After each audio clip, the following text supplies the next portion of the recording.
സ്നേഹമുള്ളവരെയും ജീവൻ്റെ കവാടത്തിലെ മറ്റൊരു എപ്പിസോഡിലേക്ക് സ്വാഗതം. കഴിഞ്ഞ ഏതാനും നാളുകളായിട്ട് ഈ ജീവൻ്റെ കവാടത്തിൻ്റെ പ്രധാന ശബ്ദം നിങ്ങളിൽ ഉണർത്തിക്കൊണ്ടിരിക്കുന്നത് ഈ ജീവിതത്തിൽ മാത്രം ക്രിസ്തുവിൽ ലക്ഷ്യം വയ്ക്കാതെ ഇതിനപ്പുറത്തുള്ള അനന്തമായ ജീവിതത്തിന് ലക്ഷ്യം വെച്ചുകൊണ്ട് ഇപ്പോൾ തന്നെ ജീവിക്കുക എന്നുള്ളതാണ്. നമ്മൾ സാധാരണ ഒരു സെമിത്തേരിയിൽ ചെന്നാൽ എല്ലായിടത്തും എഴുതി വച്ചിരിക്കുന്ന ഒരു കാര്യമാണ് RIP, റെസ്റ്റ് ഇൻ പീസ്. നമ്മളെന്താ മനസ്സിലാക്കുന്ന അതിലൂടെ? ഈ ജീവിതത്തിന് ശേഷം സുഖമായിട്ട് അങ്ങനെ വിശ്രമിച്ചുറങ്ങാനുള്ള ഒരു ജീവിതമാണെന്നാണ് അതിൽ നിന്ന് പലരും ഉദ്ദേശിക്കുന്നതെങ്കിൽ അങ്ങനെയല്ല സ്നേഹമുള്ളവരെ. ഈ ജീവിതത്തിനപ്പുറത്ത് മറ്റ് അതിശക്തമായ പ്രവർത്തന സാധ്യതയുള്ളൊരു ജീവിതമുണ്ട്. നമ്മുടെ അൽഫോൻസാമ്മ റെസ്റ്റ് ഇൻ പീസ് ആണോ? നമ്മുടെ ചവറ ഏലിയാസ് അച്ഛൻ റെസ്റ്റ് ഇൻ പീസ് ആണോ? നമ്മുടെ ഏപ്രാസിയമ്മ റെസ്റ്റ് ഇൻ പീസ് ആണോ? കൊച്ചു തെരേസ്യ റെസ്റ്റ് ഇൻ പീസ് ആണോ? മദർ തെരേസ്യ റെസ്റ്റ് ഇൻ പീസ് ആണോ?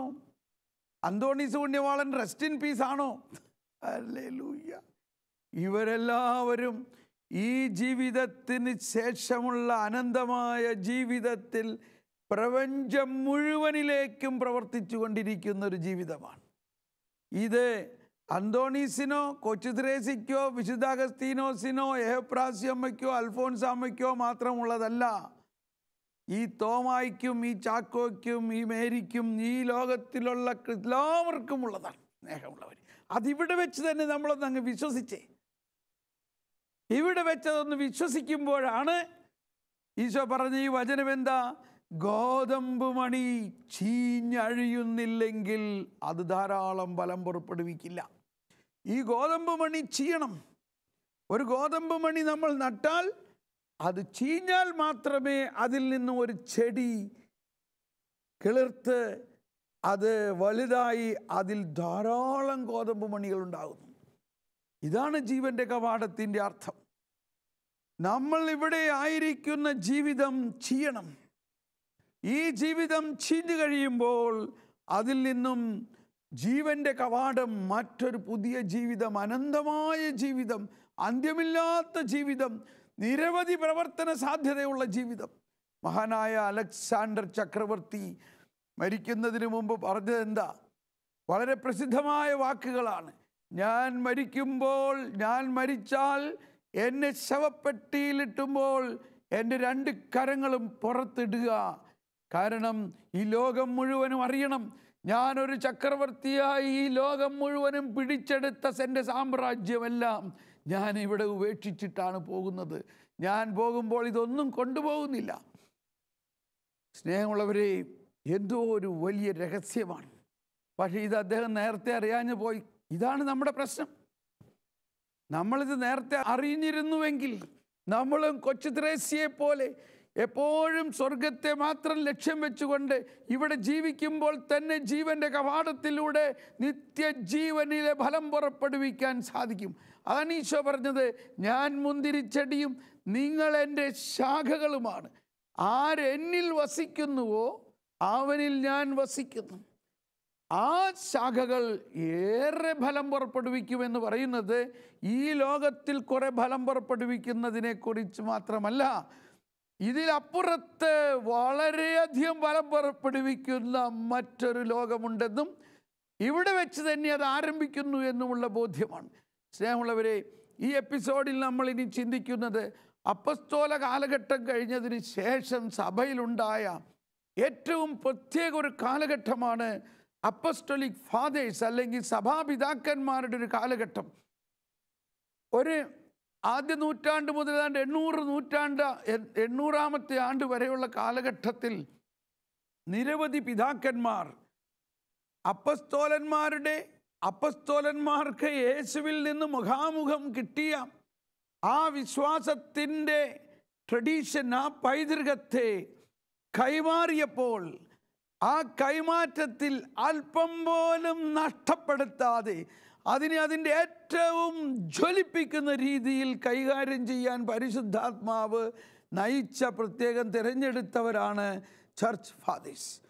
ഇത് വളരെ നിർണായകമായ ഒരു കാലഘട്ടമാണ് സഭയിലെ. കാരണം അപ്പസ്തോലന്മാരുടെ കാലം കഴിഞ്ഞ് സഭ എങ്ങനെ മുന്നോട്ട് കൊണ്ടുപോകും? അപ്പസ്തോലന്മാർ യേശുവിനെ മുഖാമുഖം കാണുകയും യേശുവിൻ്റെ കൂടെ പ്രവർത്തിക്കുകയും യേശുവിൻ്റെ ശരീരവും രക്തവും യേശുവിനെ തൊട്ട് യേശുവിൻ്റെ പൂർണ്ണമായ എല്ലാം ലയിച്ച ആ അപ്പസ്തോലന്മാരുടെ കൈവെപ്പ് വഴി മറ്റനേകം അപ്പസ്തോലന്മാരുണ്ടായി. ആ ആദ്യ പിതാക്കന്മാരിൽ ആണ് ആദ്യത്തെ മാർപ്പാപ്പ അല്ലെങ്കിൽ മാർപ്പാപ്പമാർ പോപ്പ് ക്ലെമൻറ്റിൻ്റെ രക്തസാക്ഷിത്വം വളരെ പ്രധാനം. അതുപോലെ തന്നെ അന്ത്യോക്യയിലെ ബിഷപ്പ് ഇഗ്നേഷ്യസ് ഓഫ് അന്ത്യോക്യ. ഇങ്ങനെ സഭാപിതാക്കന്മാർ അവരെല്ലാവരും അപ്പസ്റ്റോലിക് ഫാദേഴ്സ് എന്ന് പറയും. ഈ സഭാപിതാക്കന്മാരിൽ അപ്പസ്റ്റോലിക് ഫാദേഴ്സ് എന്ന് പറയുന്നത് പ്രധാനപ്പെട്ട 5 പേരാണ്. അതിനുശേഷം മറ്റനേകം പിതാക്കന്മാർ അവർ നൈസേൻ കോൺസ്റ്റാന്റിനോപ്പിളിലുള്ള സൂനഹദോസിന് മുൻപുണ്ടായിരുന്നവരും അതിനുശേഷം ഉണ്ടായിരുന്ന ആ കൗൺസിലിന് ശേഷം ഉണ്ടായിരുന്ന പിതാക്കന്മാരുണ്ട്. ഈ പിതാക്കന്മാരാണ് സഭയുടെ പ്രബോധനങ്ങളെ, സഭയുടെ പരിശുദ്ധാത്മാവ് എങ്ങനെ ഈ ക്രിസ്ത്യാനിറ്റി എന്ന ഈ സഭയ്ക്ക് രൂപം കൊടുക്കുന്നതിൽ വളരെയധികം പരിശുദ്ധാത്മാവിനാൽ പ്രവർത്തിക്കപ്പെട്ടിട്ടുള്ളത്.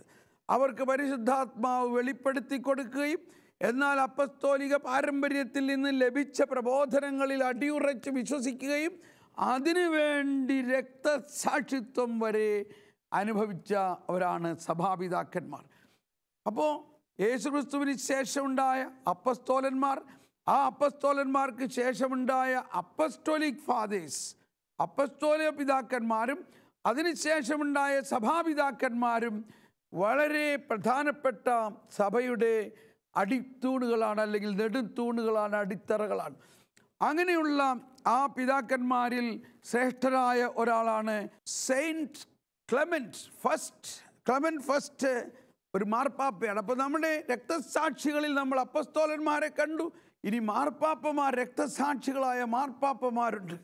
രക്തസാക്ഷികളായ മാർപ്പാപ്പമാരിൽ പ്രധാനിയാണ് പോപ്പ് ക്ലെമന്റ്. പോപ്പ് ക്ലെമന്റിനെ ആദ്യത്തെ സെഞ്ചുറിയിൽ തന്നെ രക്തസാക്ഷിയാകാനുള്ള ഭാഗ്യം ലഭിച്ചതാണ്. പോപ്പ് ക്ലെമന്റ് വിശുദ്ധ പത്രോസിൽ നിന്ന് തന്നെ കൈവെപ്പ്, വിശുദ്ധ പത്രോസ് തന്നെ ബിഷപ്പായി അഭിഷേകം ചെയ്ത ഒരാളാണ് പോപ്പ് ക്ലെമന്റ്. അങ്ങനെ ആ ക്രിസ്തീയ വിശ്വാസത്തിൻ്റെ പേരിൽ എംപറർ ട്രാജൻ അദ്ദേഹത്തെ അറസ്റ്റ് ചെയ്തു. അദ്ദേഹത്തെ അവിടുന്ന് നാടുകടത്തി മറ്റൊരു സ്ഥലത്ത് ഒരു ജയിലിൽ ആയിരിക്കുമ്പോൾ, അവിടുന്ന് ജയിലിലായിരുന്ന സമയത്ത് ജയിലിലുണ്ടായിരുന്ന വലിയൊരു അരക്ഷിതാവസ്ഥ, വെള്ളമില്ലാത്തൊരവസ്ഥ. ആ നാട്ടിലെങ്ങും വെള്ളമില്ല.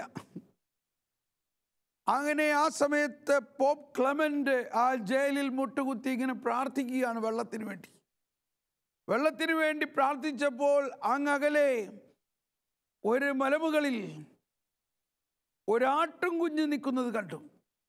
അങ്ങനെ അവർ ആ മലമുകളിലേക്ക് പോയി.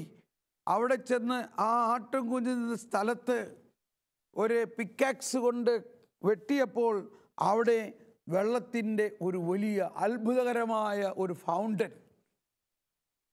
ആ പ്രദേശം മുഴുവനും വെള്ളമില്ലാതെ വരണ്ടിരിക്കുന്ന സമയത്ത് പോപ്പ് ക്ലെമന്റിൻ്റെ പ്രാർത്ഥനയിലൂടെ ആ പ്രദേശത്ത് ഒരു പുതിയ വെള്ളത്തിൻ്റെ ഒരു അരുവി പൊട്ടി ഒഴുകുകയും അങ്ങനെ ആ പ്രദേശത്തെ നിവാസികൾക്കെല്ലാം പോപ്പ് ക്ലെമന്റിൻ്റെ പ്രാർത്ഥനയിലും അതുപോലെ ക്രിസ്തീയ വിശ്വാസത്തിലേക്ക് അവർ വന്നു. ആ പ്രദേശം മുഴുവനും ക്രിസ്തീയ വിശ്വാസത്തിലേക്ക് വന്നെന്നറിഞ്ഞതോടുകൂടി എംപറർ ട്രാജൻ പോപ്പ് ക്ലെമന്റിനെ വധിക്കാൻ തീരുമാനിച്ചു. പോപ്പ് ക്ലെമന്റ് രക്തസാക്ഷിത്വത്തിലേക്ക് രക്തസാക്ഷിയായത് പോപ്പ് ക്ലെമന്റിൻ്റെ കഴുത്തിൽ ഒരു നങ്കൂരം കെട്ടിയിട്ടുകൊണ്ട് ബ്ലാക്ക് സീൽ, ഇരുണ്ട കടലിൽ ഒരു ബോട്ടിലൂടെ കൊണ്ടുപോയിട്ട് അങ്ങനെ കടലിലേക്ക് എറിയുകയാണ് ചെയ്തത്. നമുക്ക് ഈ സാഹചര്യങ്ങളെ ഒന്ന് ചിന്തിക്കാം. അപ്പസ്തോലന്മാരുടെ കൈവെപ്പ് വഴി ബിഷപ്പായ ക്ലെമന്റ് നിരവധി പേരെ ക്രിസ്തീയ വിശ്വാസത്തിലേക്ക് കൊണ്ടുവന്നു. One of the 5 apostolic fathers, സഭയുടെ പ്രബോധനങ്ങളുടെ എല്ലാം നെടുന്തൂണായ അപ്പസ്തോലിക് ഫാദേഴ്സിൽ ഒരാളായ, അതായത് യേശുക്രിസ്തുവിൽ നിന്നും കൈമാറ്റപ്പെട്ട വിശ്വാസം അപ്പസ്തോലർക്ക് ലഭിച്ചതിന് ശേഷം ഇനി അടുത്ത തലമുറയിലേക്ക് വരുമ്പോഴാണ് അതിൻ്റെ ഏറ്റവും വലിയ ചലഞ്ചിങ് ആയിട്ടുള്ള സിറ്റുവേഷൻ ഉണ്ടായത്. അതിലല്പം പോലും തളരാതെ പോപ്പ് ക്ലെമന്റ് ആ വിശ്വാസത്തിൻ്റെ കൈമാറ്റത്തിന് വേണ്ടിയിട്ട് അതിശക്തമായി പ്രവർത്തിക്കുകയും അങ്ങനെ ആ വിശ്വാസത്തിൽ അടങ്ങിയിരിക്കുന്ന പ്രബോധനങ്ങളെ ആധികാരികമാക്കി മാറ്റുകയും ചെയ്തതിൽ വളരെയധികം സ്ഥാനം പോപ്പ് ക്ലെമന്റിനുണ്ട്. അതുകൊണ്ടാണ് he became the first apostolic father. അങ്ങനെയുള്ള ആ ക്ലെമന്റിനെ ഇതാ ഒരു വലിയ ഇരുമ്പിൻ്റെ നങ്കൂരം കഴുത്തിൽ കെട്ടിയിട്ട് വെള്ളത്തിലേക്ക് എറിഞ്ഞ് അങ്ങനെ മരിക്കുകയാണ് ചെയ്തത് ക്ലെമന്റ്. സ്നേഹമുള്ളവരെ, ഇതെല്ലാം സംഭവിക്കുന്ന സമയത്ത് ഇവരുടെ മനസ്സിൽ എന്തായിരിക്കാമെന്ന് എപ്പോഴും ചിന്തിക്കേണ്ടതുണ്ട്. ഇവരാരും ഇതൊരു ശാപമായിട്ടോ ഇതൊരു ബന്ധനമായിട്ടോ ഇത് പിശാചിൻ്റെ ആക്രമണമായിട്ടോ അല്ല മനസ്സിലാക്കുന്നത്. ഇവരിതെല്ലാം ദൈവം കർത്താവ് ഈശോ മിശിഹ താൻ എങ്ങനെ ജീവൻ ബലിയർപ്പിച്ചോ അതുപോലെ ലോകത്തിനു വേണ്ടി ജീവൻ ബലിയർപ്പിക്കുന്നതിനും ആ രക്തസാക്ഷിയുടെ ചുടുനിണത്താൽ ലോകം മുഴുവനിലേക്കും വിശ്വാസം പടരുന്നതിനും നിത്യജീവനെ ലക്ഷ്യം വെച്ചുകൊണ്ട് മരണത്തെ സന്തോഷത്തോടെ സ്വീകരിക്കുവാണ് ചെയ്തത്. അവരവിടെ ബന്ധന പ്രാർത്ഥന നടത്താനോ ഒന്നിനും പോയില്ല. നമ്മളിതാ മനസ്സിലാക്കേണ്ടത്. ഇന്നത്തെ പ്രശ്നം എന്താണ്? നമുക്ക് എന്തെങ്കിലും ഒരു പ്രശ്നമുണ്ടെങ്കിൽ അത് ദൈവമറിയാതെ ഉണ്ടാവില്ല എന്നാരും വിശ്വസിക്കുന്നില്ല. സർവാധിപനായ കർത്താവ് എന്ന് നമ്മൾ പാടുന്നു. എന്നാൽ ഒരു പ്രശ്നം വരുമ്പോൾ എവിടെ പോയി സർവാധിപനായ കർത്താവ്? അപ്പോൾ നമ്മൾ ഇതെല്ലാം പിശാചിൻ്റെയാണ്, ഇത് അവളുടെയാണ്, ഇവളുടെയാണെന്ന്, അവരാണ് ഇതാണെന്ന് കാരണമാകുന്നു. പിശാചും ദൈവവും ഈ രണ്ടിനെയും മനസ്സിലാക്കണം. ദൈവം സർവാധിപനായ ദൈവമാണ് എങ്കിൽ പിശാച് ആരാണ്? പിശാച് മാലാഖമാരായിരുന്നവരാണ്. മാലാഖമാരായിരുന്നപ്പോഴും അവർ ദൈവത്തിൻ്റെ സൃഷ്ടിയായിരുന്നു. അങ്ങനെ മാലാഖമാരുടെ പതനത്തിലൂടെ വന്ന പിശാച് ദൈവത്തിൻ്റെ സൃഷ്ടി തന്നെയല്ലേ? ദൈവമോ സർവാധിപനായ കർത്താവ്. ആ സർവാധിപനായ കർത്താവിൻ്റെ സർവാധിപ ശക്തിക്ക് മുമ്പിൽ ഈ പിശാചിൻ്റെ ശക്തിക്ക് എന്ത് പ്രാധാന്യമുണ്ട്? പക്ഷേ പിശാചിന് ശക്തിയുണ്ട്. അപ്പോൾ ഈ ഒരു തിരിച്ചറിവാണ് നിത്യജീവൻ്റെ കവാടത്തിൽ നമ്മൾ മനസ്സിലാക്കേണ്ടത്. പിശാചിനെ ജീവൻ്റെ കവാടത്തിൽ നിത്യജീവനെതിരായിട്ട് പ്രവർത്തിക്കുക സാധ്യമല്ല. അന്ന് ഇസ്രായേൽ ജനം ചെങ്കടൽ കടന്നപ്പോൾ ഇസ്രായേൽ ജനത്തെ അടിമത്വത്തിൽ നിന്നും വിടുവിക്കുമ്പോൾ കർത്താവ് അരുളി ചെയ്തു, കുഞ്ഞാടിൻ്റെ രക്തത്താൽ നിങ്ങളുടെ കട്ടളപ്പടികളിൽ മുദ്രകുത്തണം. കുഞ്ഞാടിൻ്റെ രക്തത്താൽ മുദ്രകുത്തപ്പെട്ട കട്ടളപ്പടികളിലുള്ളവരെല്ലാവരും ഇന്ന് രാത്രി ദൈവത്തിൻ്റെ ദൂതൻ കടന്നു പോകുമ്പോൾ ഇന്നത്തെ കടന്നുപോക്കലിൽ ഒരു പൈശാചിക ശക്തി സംഹാരദൂതൻ ആ കുടുംബങ്ങളിൽ പ്രവേശിക്കുകയില്ല. സ്നേഹമുള്ളവരെ, അന്ന് കുഞ്ഞാടിൻ്റെ രക്തത്താൽ മുദ്രകുത്തപ്പെട്ട കട്ടളപ്പടികളിൽ സംഹാരദൂതൻ പ്രവേശിച്ചില്ല. അവരെല്ലാവരും രക്ഷയുടെ ജീവൻ്റെ കവാടത്തിലൂടെ പ്രവേശിച്ച് നിത്യജീവനിലേക്ക് ഉള്ള ആ പെസഹ കടന്നുപോകലിലൂടെ കടന്നുപോയി. എങ്കിൽ അതിൻ്റെ പ്രതീകവും അതിൻ്റെ ഏറ്റവും ശക്തമായ അതിശക്തമായ മുദ്ര കുത്തിക്കൊണ്ട് കുഞ്ഞാടിൻ്റെ രക്തത്താൽ മുദ്രകുത്തപ്പെട്ട കട്ടളപ്പടികളെപ്പോലെ വിശ്വാസികളായ ഓരോരുത്തരുടെയും ആത്മാവിൽ കർത്താവ് ഈശോ മിശിഹാവുന്ന ലോകത്തിൻ്റെ പാപം നീക്കിയ കുഞ്ഞാടിൻ്റെ രക്തത്താൽ മുദ്രകുത്തപ്പെട്ടിട്ടുണ്ടെങ്കിൽ ഏത് പിശാചിന് ഇനി ഈ കവാടത്തിൽ കടക്കാൻ പറ്റും? അതാണ് ജീവൻ്റെ കവാടം. സ്നേഹമുള്ളവരെ, വിശ്വസിക്കുക. ഈശോ പറഞ്ഞു, എൻ്റെ ആടുകളെ ഞാൻ ജീവൻ നൽകി, എൻ്റെ ജീവൻ നൽകി രക്ഷിച്ചതാണ് എൻ്റെ ആടുകൾ. എൻ്റെ ആടുകളെ എൻ്റെ കയ്യിൽ നിന്നും ചീന്തിക്കൊണ്ടുപോകാൻ ആർക്കും സാധിക്കുകയില്ല. അതാണ് ജീവന്റെ കവാടം. നമ്മൾ ഓരോരുത്തരുടെയും ശക്തിയിലൂടെ അല്ല, കർത്താവ് ഈശോ മിശിഹ തൻ്റെ രക്തമൊഴുക്കിക്കൊണ്ട് നമ്മുടെ ജീവനെ നേടിക്കഴിഞ്ഞിരിക്കുന്നു. ഇനി ഒരന്ധകാര ശക്തിക്കും ഒരു പിശാചിനും ഒരു ശക്തിക്കും അതിൻ്റെ മേൽ ആധിപത്യമില്ല എന്നൊന്ന് വിശ്വസിക്കണം. Praise the Lord. ഇതാ ക്ലെമന്റ് കഴിഞ്ഞിട്ട് അടുത്ത ഒരു മഹാനായ വിശുദ്ധനെ പരിചയപ്പെടുത്താനുള്ളത് ഇഗ്നേഷ്യസ് ഓഫ് അന്തിയോക്ക്. Ignatius of അന്തിയോക്ക് ബിഷപ്പായിരുന്നു. ഈ അന്തിയോക്യൻ സഭയുടെ ആരംഭം ഉണ്ടായത് Ignatius of അന്തിയോക്കിലാണ്. Saint Ignatius of അന്തിയോക്കും ഈ സഭാപിതാക്കന്മാരിൽ ഒരാളാണ്. അപ്പസ്തോലിക് ഫാദേഴ്സിലെ ഒരാളാണ്. 5 അപ്പസ്തോല പിതാക്കന്മാരിൽ ഒരാളാണ്.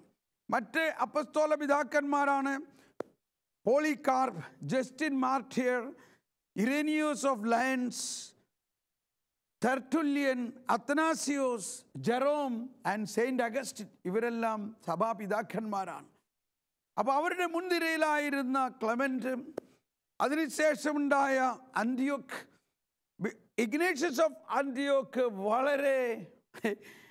വളരെ ശക്തനായ ആത്മീയ പിതാവ്, വിശ്വാസത്തിൻ്റെ ശക്തമായ കരുത്തുള്ള പ്രബോധനങ്ങൾ നൽകുകയും ആ അന്ത്യോക്യൻ സഭയിൽ വെച്ചാണ് ക്രിസ്ത്യാനിറ്റി, കാത്തോലിസം എന്ന പേര് തന്നെ ഉണ്ടായത്. അത് ഇഗ്നേഷ്യസ് ഓഫ് അന്ത്യോക്കിൻ്റെ കാലത്താണ്. അവിടെ വെച്ചാണ് ഇങ്ങനെ വിളിക്കപ്പെട്ടത് കാത്തലിക്സ്. This is Catholicism. സഭാപിതാക്കന്മാരിൽ വളരെ ശക്തനായ ഇഗ്നേഷ്യസ് തൻ്റെ പ്രബോധനങ്ങൾ അടങ്ങിയ ലേഖനങ്ങളിലൂടെ സഭയ്ക്ക് വിശ്വാസത്തിൻ്റെ കൃത്യമായ ഒരു ഐഡിയ, വിശ്വാസം എന്നാൽ എന്താണ്, ആ വിശ്വാസത്തിൻ്റെ ആഴമായ പ്രബോധനങ്ങൾ നൽകി. ഇന്നും സഭയുടെ ആ പ്രബോധന അധികാരത്തിൽ പ്രത്യേക സ്ഥാനം ഇഗ്നേഷ്യസ് ഓഫ് അന്തിയോക്കിനുണ്ട്. അപ്പോൾ അപ്പസ്തോലിക് ഫാദേഴ്സിലെ പ്രധാനപ്പെട്ട ഒരാളായിരുന്നു ഇഗ്നേഷ്യസ് ഓഫ് അന്തിയോക്ക്.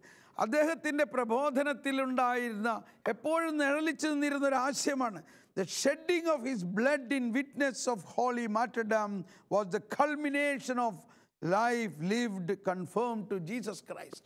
ഇത് അദ്ദേഹത്തിൻ്റെ ഹൃദയത്തിൽ എപ്പോഴും ഉണ്ടായിരുന്നു.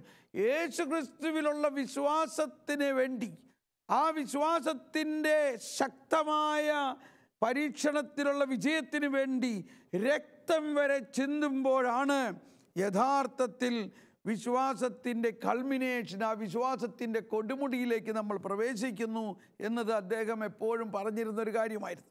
അതോടൊപ്പം അദ്ദേഹം പ്രാർത്ഥിച്ചിരുന്നു, permit me to imitate my suffering God. ആ സഫറിംഗ് സർവൻറ്റ്. യെശയ്യായുടെ പുസ്തകത്തിലുള്ള പ്രധാന ഒരു രഹസ്യം ഇതാണ്. യെശയ്യായുടെ പുസ്തകത്തിൽ 42-ാം അധ്യായം മുതൽ 53-ാമത്തെ അധ്യായം വരെ suffering Christ, suffering God, suffering Lord, suffering servant, suffering servant number 1, suffering servant number 2, suffering servant number 3, suffering servant number 4. ആ സഫറിംഗ് സർവൻറ്റ് നമ്പർ 3 and 4 യെശയ്യാ 52-53 അവിടെ നമുക്ക് കാണാം. അടിച്ചവർക്ക് പുറവും താടി വീശ പറിച്ചവർക്ക് കവളുകളും അവൻ കാണിച്ചു കൊടുത്തു. നിന്നലിൽ നിന്നും തുപ്പലിൽ നിന്നും അവൻ മുഖം തിരിച്ചില്ല. പിന്നീട് 53-52 അവസാനത്തിലൊക്കെ വരുമ്പോൾ അവൻ്റെ രൂപം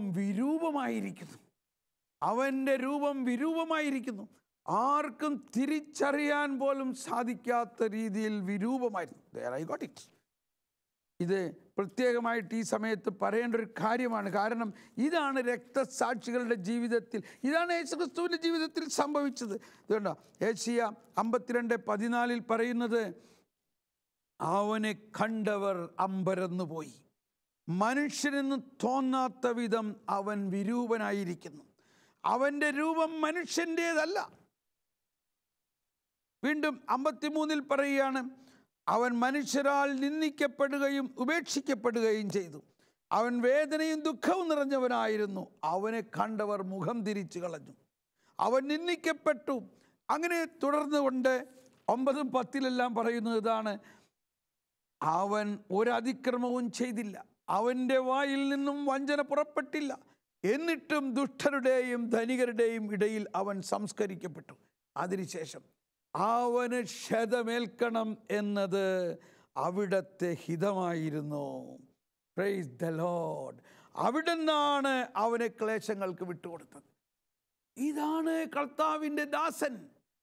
ഈ കർത്താവിൻ്റെ ദാസനായ യേശുക്രിസ്തുവിനെ കുറിച്ച് യെശയ്യാ 52:53 സംഭവിച്ചിരുന്നത് പൂർത്തിയായത് ക്രിസ്ത്യാനികളായ ഓരോരുത്തരിലും പൂർത്തിയാകണം. അപ്പോഴാണ് നമ്മൾ യഥാർത്ഥമായി യേശുവിൻ്റെ ജീവനിലേക്ക് വരുന്നത്, ആ നിത്യതയിലേക്ക് നമ്മൾ പ്രവേശിക്കുന്നത്. ഇത് കണ്ടുകൊണ്ടാണ് ഈ വിശുദ്ധന്മാരെല്ലാം ജീവിച്ചത്. ഇതിനു വേണ്ടി ദാഹിച്ചുകൊണ്ടാണ്. അതാണ് അവരുടെ പ്രാർത്ഥന ഇതായിരുന്നു: permit me to imitate my suffering Christ. വിശുദ്ധ ഇഗ്നേഷ്യസ് ഓഫ് അന്ത്യോക്കിൻ്റെ പ്രാർത്ഥനയായിരുന്നു: ഐ ആം ഗോഡ്സ് വീറ്റ്, ഞാൻ ദൈവത്തിൻ്റെ ഗോതമ്പ് മണിയാണ്. And I shall be ground by the teeth of beast. ആ ഗോതമ്പ് മണിയായ എന്നെ മൃഗങ്ങൾ ചവച്ചരച്ച് I may become a pure bread for Christ. അങ്ങനെ ഞാനാകുന്ന ഈ ഗോതമ്പ് മണിയെ മൃഗങ്ങളുടെ വായിലിട്ട് ചവച്ചരച്ച് കഴിയുമ്പോൾ ഞാൻ യേശുവിൻ്റെ അപ്പമായിട്ട് മാറും, യേശുവാകുന്ന അപ്പമായിട്ട് മാറും. The beauty of the Eucharistic symbolism. അപ്പോൾ ഈ ഇഗ്നേഷ്യസ് ഓഫ് അന്ത്യോക്ക് വിശുദ്ധ കുർബാനയുടെ, അങ്ങനെയാണ് ഓർത്തഡോക്സ് അല്ലെങ്കിൽ ട്രഡീഷണൽ ഓർത്തഡോക്സ് യൂക്കറിസ്റ്റിക് സെലിബ്രേഷനിലുള്ള വളരെ പ്രത്യേകമായ കാര്യങ്ങൾ ഓറിയൻ്റൽ ചർച്ചുകളും കിഴക്കൻ സഭകളിലെല്ലാം ഉണ്ടായിരിക്കുന്ന വിശുദ്ധ കുർബാനയുടെ അതിമനോഹരമായ ഭാവങ്ങളെല്ലാം ഈ വിശുദ്ധൻ്റെ കാലഘട്ടം മുതലുള്ളതാണ്. അദ്ദേഹം എല്ലാം ചിന്തിക്കുന്നത് കുർബാനയുടെ ആ വീക്ഷണത്തിലാണ്. എൻ്റെ ജീവൻ ആ മൃഗങ്ങളുടെ വായിൽ ചവച്ചരയ്ക്കപ്പെടുന്നൊരു ഗോതമ്പ് മണിയായിട്ട്, അങ്ങനെ അരച്ച ആ ഗോതമ്പിൻ്റെ അപ്പമായിട്ട് ഞാൻ മാറുമ്പോൾ യഥാർത്ഥമായി ഞാൻ ക്രിസ്തുവായിട്ട് മാറുമെന്നുള്ളതാണ്. എന്ന പോലെ തന്നെ ഇത് അദ്ദേഹത്തെ അന്ത്യോക്യയിൽ നിന്നും റോമിലേക്ക് നാടുകടത്തിയത് എന്തിനു വേണ്ടിയാണ്? റോമിലാണ് മൃഗങ്ങളുടെ മുമ്പിലേക്ക്. അങ്ങനെ ഈ അവനെ കണ്ടവർ അമ്പരന്ന് പോയി എന്ന പോലെ ഇതാ സെന്റ് ഇഗ്നേഷ്യസ് ഓഫ് അന്ത്യോക്കിനെ മൃഗങ്ങളാൽ കടിച്ച് കീറുന്നതിന് ഇട്ടുകൊടുക്കുകയും 2 വലിയ സിംഹങ്ങൾ വളരെ വളരെ വളരെ ദാരുണമായ രീതിയിൽ അദ്ദേഹത്തെ കടിച്ച് ചവച്ച് അങ്ങനെ ഭക്ഷിച്ച് അദ്ദേഹം മരിക്കുകയാണ് ചെയ്തത്. സ്നേഹമുള്ളവരെ, ഇത് പണ്ടേ മുതൽ അദ്ദേഹം പ്രാർത്ഥിച്ചിരുന്നൊരു പ്രാർത്ഥനയാണ്. എന്നെ മൃഗങ്ങളുടെ വായിൽ ചവച്ചരയ്ക്കുന്നൊരു ഗോതമ്പ് മണി പോലെ ആക്കി, ആ ഗോതമ്പ് മണി ചവച്ചരയ്ക്കപ്പെട്ട് അങ്ങനെ ഞാനൊരു ഗോതമ്പപ്പമായി എൻ്റെ ജീവൻ ഞാൻ കർത്താവിന് കാഴ്ചവെക്കുന്നു എന്ന് പറഞ്ഞ ആ അത്ഭുത രഹസ്യം, ആ പ്രാർത്ഥന കേട്ടുകൊണ്ട് ഇതാ ആ അന്ത്യോക്യൻ പിതാവിനെ, ഇഗ്നാഷ്യസ് ഓഫ് അന്ത്യോക്യൻ സഭാപിതാവിനെ ഇതാ ആ ഭാഗ്യം ലഭിക്കുകയും മൃഗങ്ങൾ കടിച്ച് ചവച്ചരച്ച് അങ്ങനെ അദ്ദേഹം ജീവൻ കർത്താവിന് അർപ്പിക്കുകയും ചെയ്യുകയാണ്. സ്നേഹമുള്ളവരെ, ഇതെല്ലാം സംഭവിച്ചത് അവരുടെ ജീവൻ ഈ മരണത്തിനപ്പുറമാണ്. Love is greater than death. സ്നേഹമുള്ളവരെ, നമ്മളുടെ ജീവിതത്തെയും ഈ ഒരു ആശയത്തിലേക്ക് നമുക്ക് സമർപ്പിച്ചുകൊണ്ട് ഇതിൽ നിന്നും കർത്താവിൻ്റെ നിത്യതയിലേക്കുള്ള ശക്തി നമുക്ക് സംഭരിക്കാം.